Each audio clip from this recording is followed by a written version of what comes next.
Drama serial निकाह में आज की एपिसोड में अमायमा बैठी सोच रही होती है कि फ़ारूक नूशा से इतनी नफ़रत करते हैं कि उसके बारे में इतने सख्त अल्फाज कहे हैं कि उनको चाहिए था कि अपने बाप की सेहत का ख्याल कर लेती। उसने कुछ भी नहीं सोचा, सिर्फ उसने अपना सोचा है उसने, और अपने बाप को कब्रों तक पहुंचा दिया है। जब वो सोचती है तो कहती है कि क्या ये नफ़रत उस वक़्त से तो नहीं है जब उसने मेरे निकाह नामे पे दस्तखत करने से मुझे रोका था और कहा था कि पहले इसको पढ़ ले। वो ये बातें सोचती है तो उसे क्या याद आता है कि कितनी गलत बात है ना, वो बिन बाप की बेटी है, उनसे इतनी नफ़रत नहीं करनी चाहिए। हमदान भी वहाँ बैठा सोच रहा होता है कि मेरे पापा नूशा से इतनी नफ़रत करते हैं कि उसके बारे में कह रहे हैं कि उस लड़की ने अपने बाप को मारा है और वो उसको एक पल भी उसका वजूद बर्दाश्त नहीं कर सकते। कहता है कि कुछ ना कुछ तो करना होगा ना पापा के दिल में उसके लिए इज़्ज़त डालने के लिए। पापा हमारे खुद पढ़े लिखे एजुकेटेड हो गए, पता नहीं कैसी बातें करते हैं। रायना फरहाद को फ़ोन करती है और कहती है कि तुम कहाँ हो। वो कहता है कि तुमने तो सोचा होगा ना कि तुम्हारी मेरे से जान छूट गई है, लेकिन मैं भी ज़िंदा हूँ।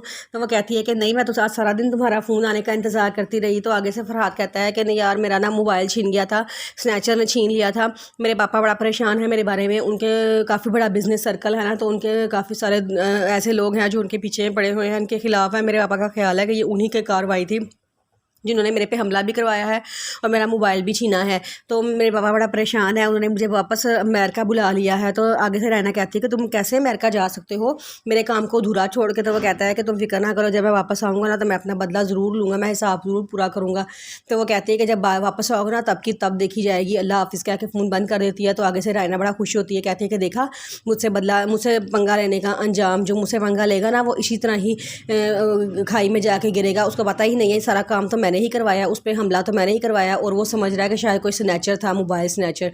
कह के वो हंसना शुरू हो जाती है।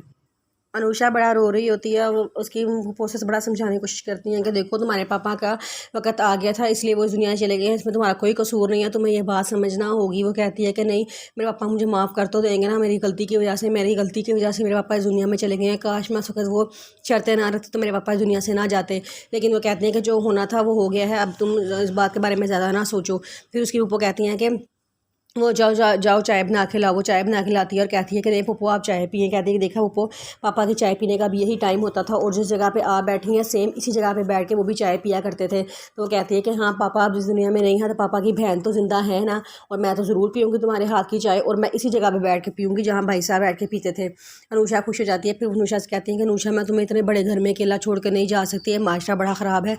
माशरे में एक अकेली लड़की का रहना बड़ा मुश्किल है, मैं तुम्हें अपने साथ लेके जाऊँगी। जिस पर अनुषा कहती है कि नहीं, मैं वहाँ नहीं जाऊँगी, मेरा उस घर में आपके अलावा कोई भी नहीं है, सारे ही मुझसे नफ़रत करते हैं, मैं जानती हूँ, इसलिए मैं उस घर में नहीं जाना चाहती, मैं यहाँ रह लूँगी। वो उसके पप्पो कहते हैं कि तुम पागल हो गई हो, तुम अकेली लड़की इस तरह किस तरह एक घर में रह सकती है, कुछ भी हो सकता है, मैं नहीं तुम्हें छोड़ सकती यहाँ पे अकेला। तो वो कहती है कि नहीं पप्पो, मैं उनका इतना बड़ा एहसान नहीं ले सकती, है बहुत बड़ा एहसान है होगा उनकी मेरी ज़िंदगी पर, और मैं ऐसा कभी भी नहीं चाहती।